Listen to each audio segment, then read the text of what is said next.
Om Shanti 2 January 2025 प्रातः मुरली बाबा कहते मीठे बच्चे बाबांकर पाठ संपूर्ण निर्भुल अटे। से तांकर निर्धारित समय रे ही आसंती। सेथिरे टिकिए हेले अंतर होई परिबो नाही। सेथिपाई तांकर आसीबार स्मारकी स्वरूप शिवरात्रि को खूब आडंबर रे पालन कर। बाबांकर पाठ संपूर्ण निर्भुल अटे। से तांकर निर्धारित समय रे ही आसंती। सेथिरे टिकिए हेले अंतर होई परिबो नाही। सेथिपाई तांकर आसीबार स्मारकी स्वरूप शिवरात्रि को खूब आडंबर रे पालन कर। प्रश्न केउ पिला मानकर विकर्म संपूर्ण रूपे विनाश होई पारि न थाए। केउ पिला मानकर विकर्म संपूर्ण रूपे विनाश होई पारि न थाए। उत्तर जेउ मानकर जोग ठीक न थाए बाबा को बारंबार भूली जाती। तेणु विकर्म विनाश होई पारे नहीं। जोगयुक्त न रहिबा कारणरू संपूर्ण सद्गति मध्य होई न थाए। पाप रही जाए। तेणु पद मध्य कम होई जाए। जोगयुक्त न रहिबा द्वारा देहधारी नाम रूपरे बांधी होई रही थांती एवं सही मानकर कथा ही सबुबेले मने पड़ु थाए। से माने आत्म अभिमानी होई रही पारंती नहीं। गीत यह कौन आ जाया सबेरे सबेरे। ओम शांति। केतटा बाजिले सकाळ होई थाए। बाबा सकाळे केते बेले आसी थांती। केही कहिले 3टा बाजिले, केही कहिले 4टा बाजिले, केही मध्य कहिले संगमरे, केही मध्य कहिले 12 बाजिले। बाबा सठिक समय पचारुछंती। 12टा को तो तुमे सकाळ कहि परिबो नाही। 12टा बाजी 1 सेकेंड हेला 1 मिनिट हेला तेबे एएम अर्थात सकाळ आरंभ हेला, जहाको यथार्थ रूपे सकाळ कुहाजिबो। सेहीपरि ड्रामारे बाबांकर पाठ मध्य बिल्कुल सठिक अटे। 1 सेकेंड मध्य डेरी होई परिबो नाही। एही ड्रामा अनादि तैयारी होई रहिछि। 12टा बाजी 1 सेकेंड जे पर्यंत न होईछि से पर्यंत एएम कुहाजिबो नाही। एहा तो बेहद्र कथा। बाबा कहउछंती मु सकाळ सकाळ ही आसुछि। बिलात्रे एएम पीएम निर्भुल भावे चली थाए। तथापि सेमानकर बुद्धि बहुत भल अटे। सेमाने एते सतो प्रधान मध्य होई न थांती किंबा तम प्रधान मध्य होई न थांती। भारतवासी ही 100% सतो प्रधान पुणी 100% तम प्रधान होई थांती। तेणु बाबांकर पाठ बहुत सठिक अटे। सकाळ समय 12टा बाजी 1 मिनिट को कुहाजिबो। सेकेंडर हिसाब को धरा जाए नहीं। सेकेंड बीती जिबारे मध्य जणा पड़ी न थाए। एबे एही सबु कथा को तुमे पिला माने ही बुझी पारुछ। दुनिया तो बिल्कुल घोर अंधार भितरे रहिछि। बाबा को सबु भक्त माने दुखरे ही मने पकाई थांती। हे पतित पावन आस, किंतु से किए केबे आसुछंती ए सबु किछि भी जानि नाहंती। मनुष्य होई मध्य सठिक भावे किछि जानती नाही। कारण पतित तम प्रधान अटंती। काम विकार मध्य केते तम प्रधान अटे। एबे बेहद्र बाबा अध्यादेश जारी करुछंती। पिला माने काम विकार उपरे विजयी होई जगत जीत हुओ। जदि एबे पवित्र न हेबो तेबे तुमर अधोगति हेबो। तुमे पवित्र हेबा द्वारा अविनाशी पद प्राप्त करिबो। तुमे राजयोग शिखुछ ना। स्लोगान रे मध्य लेखुछंती पवित्र हुओ जोगी हुओ। वास्तव रे लेखिबा कथा राजयोगी हुओ। जोगी तो साधारण शब्द अटे। जो माने ब्रह्मा को सहित जोग लगाई थांती से माने मध्य जोगी अटंती। ପିଲାମାନେ ପିତାଙ୍କ ସହିତ ସ୍ତ୍ରୀ ସ୍ୱାମୀଙ୍କ ସହିତ ଯୋଗ ଲଗାଇଥାନ୍ତି, କିନ୍ତୁ ଏହା ତ ତୁମର ରାଜଯୋଗ ଅଟେ। ବାବା ରାଜଯୋଗ ଶିଖାଇଥାନ୍ତି। ଏଣୁ ରାଜଯୋଗ ଲେଖିବା ଠିକ୍ ହେବ। ପବିତ୍ର ହୁଅ ଏବଂ ରାଜଯୋଗୀ ହୁଅ। ଦିନକୁ ଦିନ ସଂଶୋଧନ ତ ହୋଇ ଚାଲିଛି। ବାବା ମଧ୍ୟ କହୁଛନ୍ତି ଆଜି ତୁମକୁ ଗହନରୁ ଗହନ କଥା ସବୁ ଶୁଣାଉଛି। ଏବେ ଶିବ ଜୟନ୍ତୀ ମଧ୍ୟ ଆସୁଛି। ଶିବ ଜୟନ୍ତୀକୁ ତ ତୁମେ ଧୁମଧାମରେ ପାଳନ କରିବାକୁ ହେବ।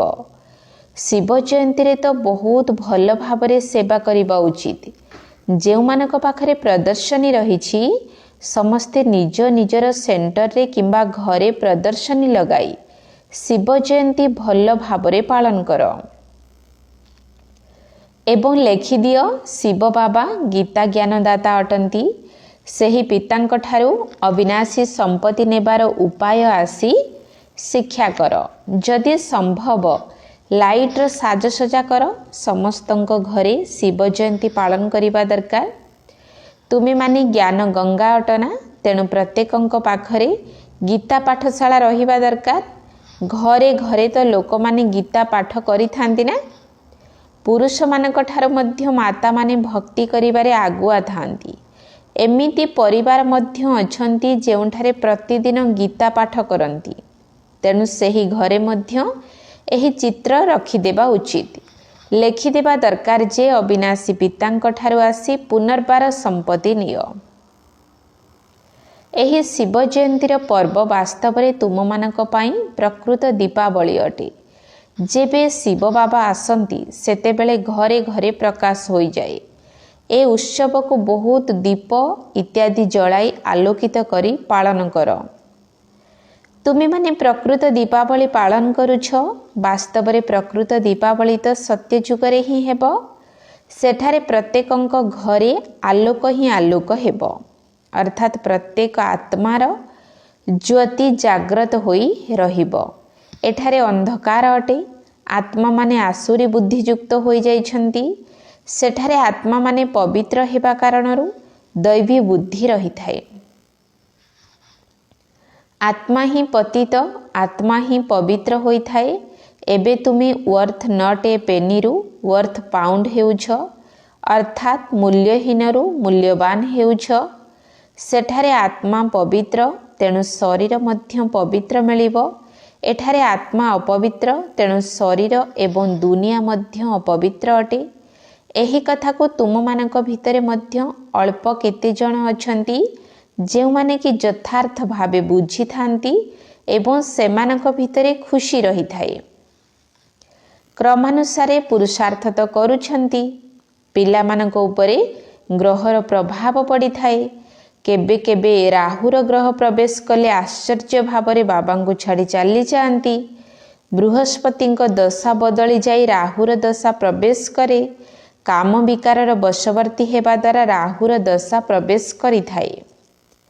ମଲ୍ଲଯୁଦ୍ଧ ହେଉଛି ନା, ତୁମେ ମାତାମାନେ କେବେ ମଲ୍ଲଯୁଦ୍ଧ ଦେଖିନଥିବ, କାରଣ ମାତାମାନେ ଘରର କାରବାର ସମ୍ଭାଳିଥାନ୍ତି। ତୁମେମାନେ ତ ଜାଣିଛ, ଭ୍ରମରୀକୁ ଘର ତିଆରି କରିବା ବାଲା ଘରେତ୍ରୀ କୁହାଯାଏ। ଘର ତିଆରି କରିବାର ଭଲ କାରିଗର ହୋଇଥିବାରୁ ତାର ନାମ ଘରେତ୍ରୀ ଅଟେ। କେତେ ପରିଶ୍ରମ କରିଥାଏ। ସେ ମଧ୍ୟ ପକ୍କା ମିସ୍ତ୍ରୀ ଅଟେ। 2-3 ବଖରା ଘର ମଧ୍ୟ ତିଆରି କରିଥାଏ।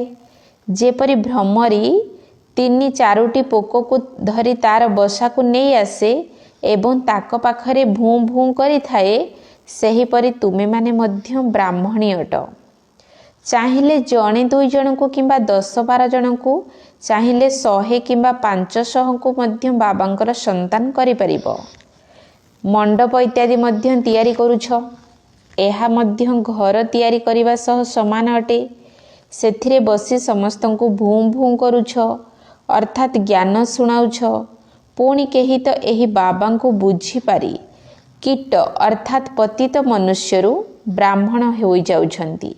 ଆଉ କେହି ତ କିଛି ବି ବୁଝିପାରୁନାହାନ୍ତି, ଅର୍ଥାତ୍ ସେମାନେ ଏ ଧର୍ମର ନୁହନ୍ତି। ଏହି ଧର୍ମର ଯିଏ ହୋଇଥିବେ ସେହିମାନଙ୍କୁ ଠିକ୍ ଭାବେ ଏହି କଥା ମନକୁ ଛୁଇଁବ। ତୁମେ ତ ପୁଣି ବି ମନୁଷ୍ୟ ଅଟ ନା? ତୁମର ଶକ୍ତି ଭ୍ରମରୀ ଠାରୁ ତ ଅଧିକ ନା? ତୁମେ 2000 ଲୋକଙ୍କ ଭିତରେ ମଧ୍ୟ ଭାଷଣ କରିପାରିବ। ଆଗକୁ ମଧ୍ୟ 4-5 ହଜାରର ସଭାରେ ତୁମେ ଯାଇ ଭାଷଣ କରିବ। ଭ୍ରମରୀର ତୁଳନା ହିଁ ତୁମ ସହିତ କରାଯାଇଛି। ଆଜିକାଲି ସନ୍ନ୍ୟାସୀମାନେ ମଧ୍ୟ ବିଦେଶରେ ଯାଇ କହୁଛନ୍ତି ଯେ ଆମେ ଭାରତର ପ୍ରାଚୀନ ରାଜଯୋଗ ଶିଖାଉଛୁ।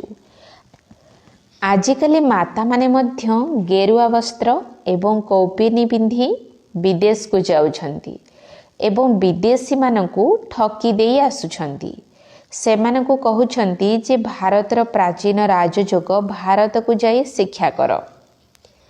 ତୁମେ ପିଲାମାନେ କ'ଣ ଏମିତି କହିବ କି ଭାରତକୁ ଆସି ଶିଖ?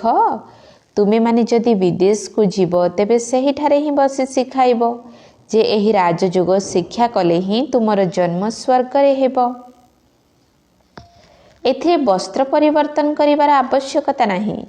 ଏହିଠାରେ ହିଁ ଦେହର ସମସ୍ତ ସମ୍ବନ୍ଧକୁ ଭୁଲି ନିଜକୁ ଆତ୍ମା ଭାବି ବାବାଙ୍କୁ ମନେ ପକାଅ। ବାବା ହିଁ ମୁକ୍ତିଦାତା ପଥ ପ୍ରଦର୍ଶକ ଅଟନ୍ତି। ସମସ୍ତଙ୍କୁ ଦୁଃଖରୁ ମୁକ୍ତ କରୁଛନ୍ତି। ଏବେ ତୁମମାନଙ୍କୁ ଶତପ୍ରଧାନ ହେବାକୁ ପଡ଼ିବ। ତୁମେମାନେ ପ୍ରଥମେ ସୁବର୍ଣ୍ଣ ଯୁଗରେ ଥିଲ, ଏବେ ଲୌହ ଯୁଗରେ ଅଛ। ସମଗ୍ର ବିଶ୍ୱର ସମସ୍ତ ଧର୍ମାବଲମ୍ବୀମାନେ ଲୌହ ଯୁଗରେ ଅଛନ୍ତି। ତୁମେ ଯେକୌଣସି ଧର୍ମାବଲମ୍ବୀକୁ ମଧ୍ୟ କୁହ, ବାବା କହୁଛନ୍ତି ନିଜକୁ ଆତ୍ମା ଭାବି ମୋତେ ମନେ ପକାଅ, ତେବେ ତୁମେ ପବିତ୍ର ହୋଇଯିବ। ପୁଣି ମୁଁ ତୁମମାନଙ୍କୁ ସାଥିରେ ପରମଧାମ ନେଇଯିବି। ବାସ୍ କେବଳ ଏତିକି ହିଁ କୁହ, ଅଧିକ ନୁହେଁ। ଏହା ତ ବହୁତ ସହଜ। ତୁମମାନଙ୍କର ଶାସ୍ତ୍ରରେ ମଧ୍ୟ ଅଛି ଯେ ଘରେ ଘରେ ସନ୍ଦେଶ ଦିଆଯାଇଥିଲା। କେହି ଜଣେ ରହିଯାଇଥିବାରୁ ସେ ଉଲୁଗୁଣା ମଧ୍ୟ ଦେଇଥିଲା କି ମୋତେ ତ କେହି କହିନାହାନ୍ତି। ଏବେ ବାବା ଆସିଛନ୍ତି, ତେଣୁ ଭଲ ଭାବରେ ଡେଙ୍ଗୁରା ପିଟିବା ଦରକାର। ଦିନେ ସମସ୍ତଙ୍କୁ ଜଣାପଡ଼ିବ ଯେ ବାବା ଆସିଛନ୍ତି ଶାନ୍ତିଧାମ ସୁଖଧାମର ସମ୍ପତ୍ତି ଦେବା ପାଇଁ। ପ୍ରକୃତରେ ଯେତେବେଳେ ଦେବୀ ଦେବତା ଧର୍ମ ଥିଲା ସେତେବେଳେ ଆଉ କୌଣସି ଧର୍ମ ନଥିଲା। ସମସ୍ତେ ଶାନ୍ତିଧାମରେ ଥିଲେ। ଏହିପରି ଖିଆଲ ଚାଲିବା ଦରକାର, ସ୍ଲୋଗାନ ତିଆରି ହେବା ଦରକାର।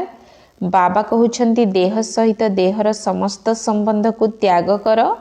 ନିଜକୁ ଆତ୍ମା ଭାବି ମୋତେ ମନେ ପକାଇଲେ ହିଁ ଆତ୍ମା ପବିତ୍ର ହୋଇଯିବ। ବର୍ତ୍ତମାନ ଆତ୍ମାମାନେ ଅପବିତ୍ର ହୋଇଯାଇଛନ୍ତି। ବର୍ତ୍ତମାନ ସମସ୍ତଙ୍କୁ ପବିତ୍ର କରି ବାବା ଗାଇଡ଼ ହୋଇ ସମସ୍ତଙ୍କୁ ଘରକୁ ନେଇଯିବେ। ସମସ୍ତେ ନିଜ ନିଜ ବିଭାଗକୁ ଚାଲିଯିବେ। ପୁଣି ଦେବତା ଧର୍ମର ଆତ୍ମାମାନେ କ୍ରମାନୁସାରେ ଏ ଦୁନିଆକୁ ଆସିବେ। କେତେ ସହଜ କଥା। ଏସବୁ ବୁଦ୍ଧିରେ ଧାରଣ ହେବା ଦରକାର। ଯେଉଁମାନେ ସେବା କରୁଛନ୍ତି ସେମାନେ ଗୁପ୍ତ ହୋଇ ରହିପାରିବେ ନାହିଁ। ଅପସେବା କଲାବାଲା ମଧ୍ୟ ଗୁପ୍ତ ହୋଇ ରହିପାରିବେ ନାହିଁ। ଯେଉଁ ପିଲାମାନେ ସେବାର ଯୋଗ୍ୟ ତାଙ୍କୁ ସମସ୍ତେ ଡାକିଥାନ୍ତି। ଯେଉଁମାନେ କିଛି ହେଲେ ଜ୍ଞାନ ଶୁଣାଇ ପାରିନଥାନ୍ତି ତାଙ୍କୁ କିଏ ବା ଡାକିବେ? ସେମାନେ ତ ନାମକୁ ଅଧିକ ବଦନାମ କରିଦେବେ। ସମସ୍ତେ କହିବେ ବ୍ରହ୍ମାକୁମାରୀ କ'ଣ ଏପରି କୌଣସି ପ୍ରଶ୍ନ ପଚାରିଲେ ପୁରା ଉତ୍ତର ମଧ୍ୟ ଦେଇପାରୁନାହାନ୍ତି। ତେଣୁ ନାଁ ବଦନାମ ହେଲା ନା।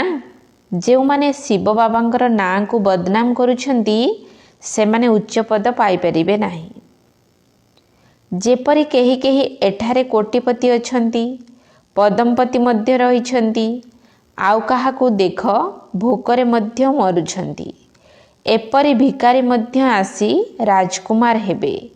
ଏବେ ତୁମେ ପିଲାମାନେ ହିଁ ଜାଣୁଛ ଶ୍ରୀକୃଷ୍ଣ ଯିଏକି ସ୍ୱର୍ଗର ରାଜକୁମାର ଥିଲେ ସେ ପୁଣି ଗରିବ ହେଉଛନ୍ତି, ପୁଣି ରାଜକୁମାର ହେବେ। ଇଏ ବ୍ରହ୍ମା ଗରିବ ଥିଲେ ନା? ଅଳ୍ପ ବହୁତ ଯାହା କିଛି ରୋଜଗାର କରିଥିଲେ ତାହା ମଧ୍ୟ ତୁମମାନଙ୍କ ପାଇଁ, ନଚେତ ତୁମର ପାଳନା କିପରି ହୋଇଥାନ୍ତା? ତେଣୁ ଏସବୁ କଥା କ'ଣ ଶାସ୍ତ୍ରମାନଙ୍କରେ ଅଛି? ନା, ଶିବ ବାବା ହିଁ ଆସି ସବୁ ଜଣାଉଛନ୍ତି। ପ୍ରକୃତରେ ଇଏ ବ୍ରହ୍ମା ତ ଗାଉଁଲି ଥିଲେ ନା, ତାଙ୍କର ନାମ ତ ଶ୍ରୀକୃଷ୍ଣ ନଥିଲା।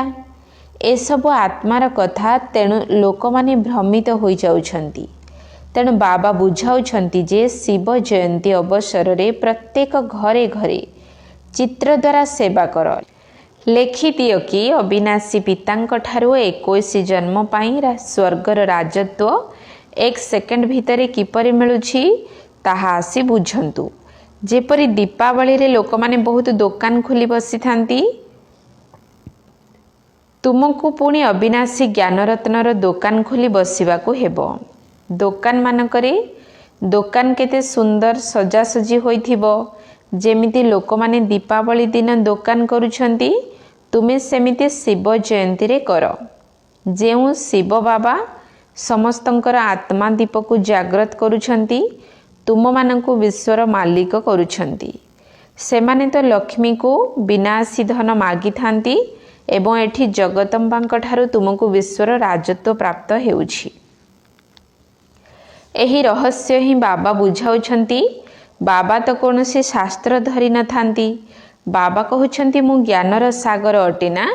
हाँ, एक कथा जानिछि जे अमुक अमुक पिला माने सेवा बहुत भल करूछंती, तेणु मने पड़ी थांती। बाकी एपरि नुहे, जण जनकर भीतर कथा बसी मु जानी थाए। हाँ, केतेबेले मध्य जना पड़ी जाए कि ये पतित अटे, सेमानक प्रति संदेह होई थाए। तांकर चेहरा मध्य फिका पड़ी जाई थाए एवं उपरु मध्य शिव बाबा कही पठाई थांती, एहांकु पचार। एहा मध्य ड्रामा रे निर्धार्य रहिछि, ताहा मध्य काहा काहा पाई कही थांती। बाकी एपरि नुहे कि समस्तंक पाई कहिबे। एहीपरि तो अनेक अछंती जेउ माने मुह कला करि थांती। जेउ माने करिबे सेमाने निजर ही क्षति करिबे। सत कथा कहिबा द्वारा किछिटा लाभ होई थाए, न कहिले आहुरी अधिक क्षति करि थांती। बुझिबा दरकार बाबा हमको गोरा करिबा पाई आसीछंती, किंतु मु निजर कला मुह करि देउछि। एही कंटार दुनिया ह्यूमन कंटा, मनुष्य माने ही कंटा अटंती। सत्य जुग को अल्लाहंकर बगीचा कहा जाए एवं एहा हेउछि कंटार जंगल। तेणु बाबा कहउछंती जेतेबेले धर्मर ग्लानि होई थाए सेतेबेले मु धरापृष्ठ को आसी थाए। प्रथम नंबर श्रीकृष्ण को देख, 84 जन्म परे पुणी किपरि होई जाउछंती। एबे समस्ते तम प्रधान अटंती, परस्पर मध्यरे लड़ाई करूछंती। एहा मध्य ड्रामा रे अछि। स्वर्गरे एसबु रहिब नाही। ज्ञानर कथा तो बहुत रहिछि, जाहाको टिपी रखिबा दरकार। जेमिति बारिस्टर माने मध्य आईन ज्ञानर बही रखि थांती ना, डाक्तर माने मध्य पुस्तक रखि थांती, सेथिरु देखि औषध देई थांती। तेणु पिला मानकु केते भल रूपे एसबु पढ़िबा दरकार, सेवा मध्य करिबा दरकार। बाबा तो श्रेष्ठ मंत्र देइछंती, मनमना भव। बाबा एवं संपत्ति को मने पकाइले ही स्वर्गर मालिक होइछिब। शिव जयंती पालन करुछंती, किंतु शिव बाबा कौन करिथिले? निश्चित स्वर्गर संपत्ति देइथिबे, जाहाकु 5000 वर्षर होई गलानी। स्वर्गरु नर्क, पुणी नर्करु स्वर्ग हेबो। बाबा बुझाउछंती, पिला माने जोगयुक्त हुओ, तेबे तुमे सब कथा भल भाबरे बुझी पारिबो। किंतु जोग ठीक नाही, बाबा को मने पकाउ नाहंती, तेणु किछि बुझी पारु नाहंती। विकर्म मध्य विनाश हेउ नाही। जोगयुक्त होई न रहिबारु सद्गति मध्य हुए नाही, पाप रही जाए, पुणी पद मध्य कम होई जाई थाए। बहुत अछंती जहांकर जोग किछि हेले न थाए, नाम रूपरे सबु बेले बांधी होई रही थांती, पुणी सेही मानक कथा मने पड़ी थाए। तेबे विकर्म किपरि विनाश हेबो? सेथिपाई बाबा कहउछंती कि आत्म अभिमानी हुओ। अच्छा, मीठा मीठा सिकिलधे संतान मानक प्रति माता पिता बाप दादांकर मधुर स्नेह संपन्न शुभेच्छा एवं सुप्रभात। आत्मिक पितांकर आत्मिक संतान मानकु नमस्ते। आत्मिक संतान मानकर आत्मिक बाप दादांकु नमस्ते नमस्ते नमस्ते, सुप्रभात। धारणा पाई मुख्य सार 1 नंबर पॉइंट शिव जयंती अवसर रे अविनाशी ज्ञानरत्नर दुकान खोली सेवा करने को हेबो। समस्तंकु बाबांकर परिचय दे प्रत्येक घर को ज्ञानर आलोकरे आलोकित करने को हेबो।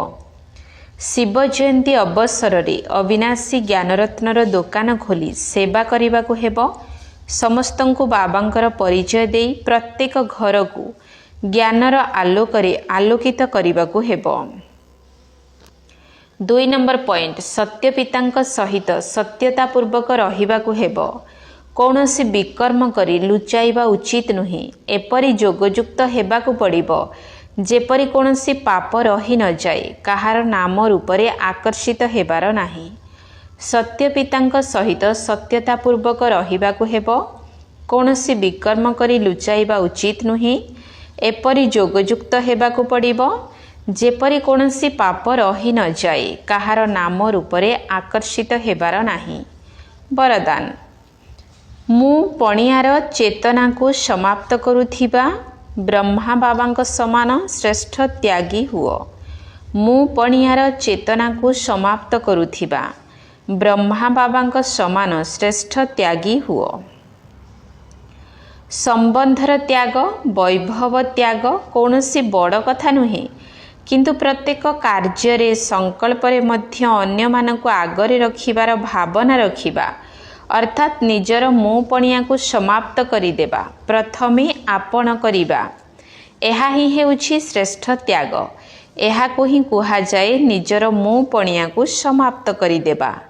जेपरि ब्रह्मा बाबा सर्वदा पिला मानक आगरे रखिथिले मु आगरे रहिबी, एथिरे मध्य सर्वदा त्यागी होइगले। एही त्याग कारणरू ही समस्तंक ठारू आगकु जिबार अर्थात नंबर 1 हेबार फल मिलीगला। तेणु तुमे माने मध्य निजर पितांकु अनुकरण कर। स्लोगान तुरंत कहार दोष बाछिबा एहा मध्य दुख देबा अटे। तुरंत कहार दोष बाछिबा एहा मध्य दुख देबा अटे। निजर शक्तिशाली संकल्प द्वारा सूक्ष्म शक्ति प्रदान करिबार सेवा कर। 2 नंबर पॉइंट जेपरि उच्च उच्च टावर द्वारा सकाश देउछंती बा लाइट माइट विछुरित करुछंती, सेहीपरि तुमे पिला माने मध्य निजर उच्च स्थिति अर्थात उच्च स्थान उपरे बसी अति कम रे 4 घंटा विश्व को लाइट अर्थात आलोक एवं माइट अर्थात शक्ति प्रदान कर। जेपरि सूर्य मध्य विश्व को एथिपाई आलोक देई पारुछि। जेहेतु से उच्चरे रहिछि तेणु एही साकार सृष्टि को सकाश देबा पाई उच्च स्थानर निवासी हुओ। ओम शांति।